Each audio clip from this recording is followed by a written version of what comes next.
This sharpshooter, to say the least, Morgan Jackson, number 21, is a veteran of 59 games and 10 starts for the Panthers.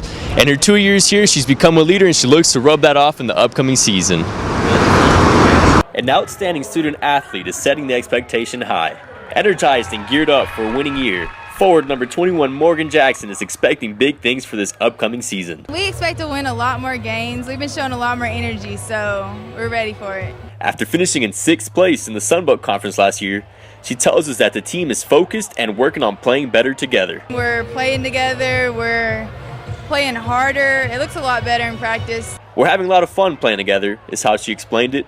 Fun that will hopefully take them all the way. I think we're having a lot more fun. Reporting from the sports arena, I'm Homero de la Fuente for Primetime Sportz. Welcome back, ladies and gentlemen, to yet another episode of Primetime Sportz. Marcus and Homer here. Both men and women's basketball teams went up against UL Monroe this week.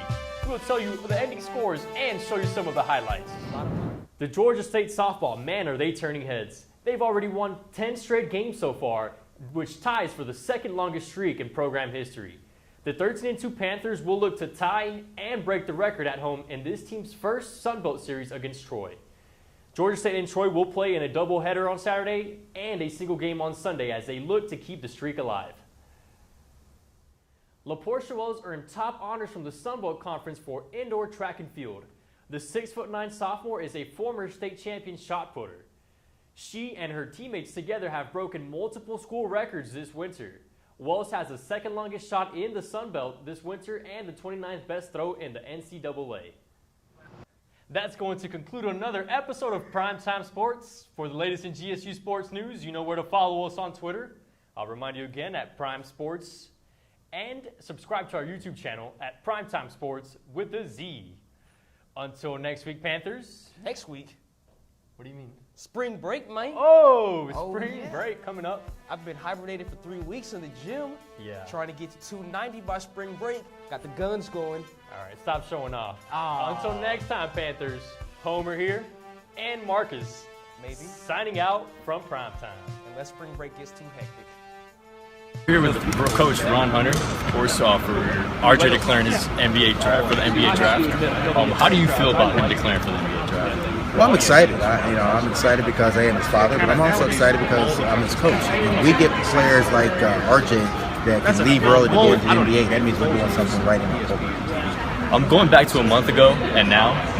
Were you expecting any of this to happen? Like, what were your expectations going into the whole even Sun Belt championship? Like, what were your major expectations for? Well, we wanted to win. I'll be honest with you. I expect all of this. Absolutely not for our family, but no, for the program. I mean, the program has gone leaps and bounds in just a month about all the things that have happened from a national point of view. So this has been great for Georgia State. It's been great for our program. It's been great for our family.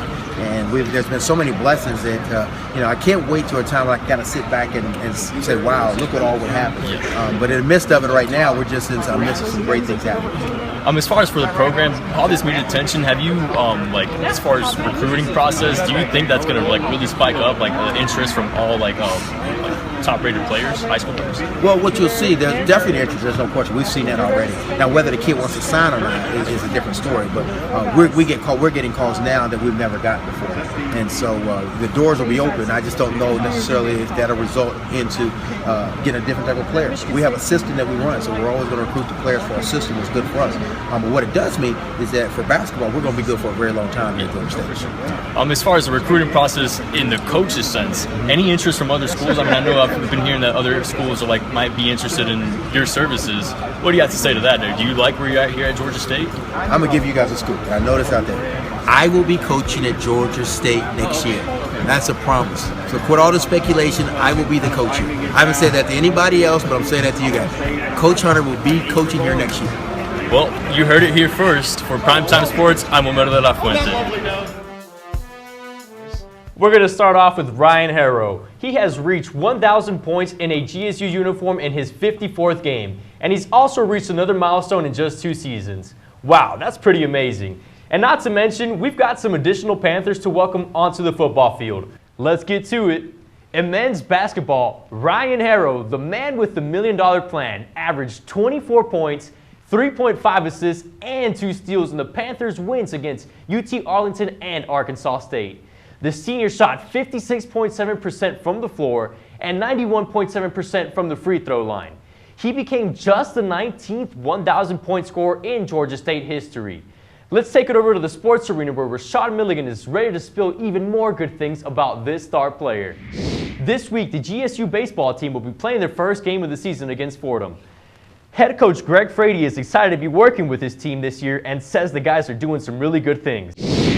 Well, we're doing some really good things, and I like how we're working, the intensity. I like the opportunity to have good enough weather to be on the field. I like all those things. As far as execution, we still got to do a better job of execution. But no one has surprised me. There's been plenty of good baseball going on around the park. But I truly right now can't say our pitchers are ahead or our hitters are ahead. But what's been really consistent is our team defense has been really good. So I don't want to say that's a surprise, but it's a pleasant thing happening to see us play this good on the defensive side. The men's tennis team hits the road as they travel to Louisiana to face Pelican State this week. A much-needed trip indeed after spending the past 2 weeks here at home. For the first match, GSU will make a stop in Lafayette, Louisiana to take on the conference foe. The team will then have to deal with some real voodoo and travel to New Orleans to take on unbeaten DePaul. Although the Panthers were defeated 4-3 at home last weekend, following this road trip, they'll return home for a pair of matches against Samford and George Washington to try to avenge that loss. That's going to conclude another edition of Primetime Sports. I'm Homer, and this guy's Marcus. For the latest in GSU sports news, be sure to follow us on Twitter at Prime Sports and subscribe to our YouTube channel, Primetime Sports with a Z. Until next time, Panthers, be out.